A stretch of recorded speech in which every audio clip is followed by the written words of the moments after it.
વાડાના ગામડામાં બેઠેલો વિદ્યાર્થી પણ આ પરીક્ષાની અંદર શહેરમાં બેઠેલો વિદ્યાર્થી, કોચિંગ ક્લાસનો લાભ લેનારો વિદ્યાર્થી, આ પુસ્તકનો ઉપયોગ કરનારો વિદ્યાર્થી, આ સાહિત્યનો ઉપયોગ કરનારો વિદ્યાર્થી કે પેલા સાહિત્યનો ઉપયોગ કરનારો વિદ્યાર્થી, બધા જ વિદ્યાર્થીઓ સમાનપણે પરીક્ષા આપી શકે અને બધાને સમાન તક મળે એ માટેનો મારો પ્રયત્ન રહેશે.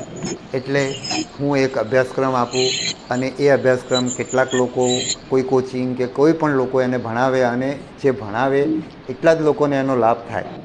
એને બદલે 12મું ધોરણ પાસ કરેલો કોઈપણ વિદ્યાર્થી આ પરીક્ષાની અંદર સમાન તક એને મળે એ જ રીતે પીએસઆઈની અંદર ગ્રેજ્યુએટ થયેલા વિદ્યાર્થીને સમાન તક મળે એવો મારો પ્રયત્ન છે.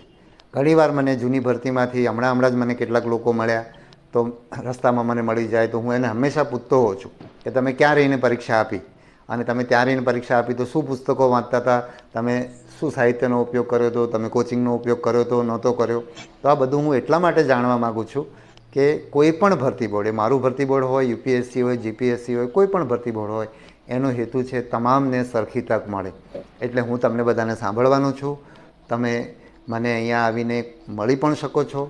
હું તમને ચોક્કસ સાંભળીશ અને નિર્ણય હું પછી કરીશ. એટલે તમે મારી પાસે રજૂઆત કરવા આવો અને ત્યારે મારી પાસે નિર્ણય માગો તો નહીં મળે, કારણ કે ઘણા બધા લોકોને સાંભળ્યા પછી મારે એ નિર્ણય કરવાનો છે. અત્યારે મારી સમજ એ છે કે સરકારે જે અભ્યાસક્રમ બનાવ્યો છે એ અભ્યાસક્રમ મુજબ તમારે તૈયારી કરવાની છે. બીજું, તમે એમ કહેતા હો, તમે ઘણા કહો છો કે ભાઈ જીપીએસસીમાં જે રીતે ઇતિહાસનો અભ્યાસક્રમ આપ્યો છે અથવા યુપીએસસીમાં જે અભ્યાસક્રમ આપ્યો છે, જે લોકો, તમે લોકો એ અભ્યાસક્રમ જોઈ લેજો. એની અંદર પણ બરાબર છે, ઇતિહાસના બધા જ ચેપ્ટરો એમાં લખેલા હોય એવું બની શકે અને એટલે એનાથી તમને મોટો ફરક પડે એવું મને દેખાતું નથી. છતાં પણ અભ્યાસક્રમ વિશે તમારા જે કંઈ સૂચનો છે હું સાંભળીશ, પણ મારું છેલ્લું લક્ષ્ય એ હશે કે હું જે પરીક્ષા, મતલબ આપણે જે પરીક્ષા ભરતી બોર્ડ લેશે એમાં બધાને સમાન તક મળે. દાખલા તરીકે તમારું રિઝનિંગ છે, એમાં હું તમને 10 ટૉપિક આપું અને 10 ટૉપિક તૈયારી કરનારા લોકો અથવા કોઈ કોચિંગના માધ્યમથી તૈયારી કરનારા લોકોને લાભ મળે એવું હું નથી ઈચ્છતો.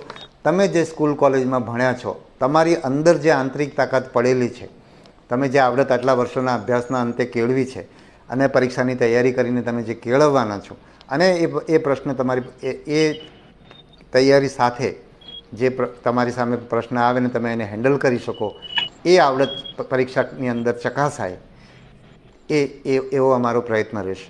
અને તમે યુપીએસસીના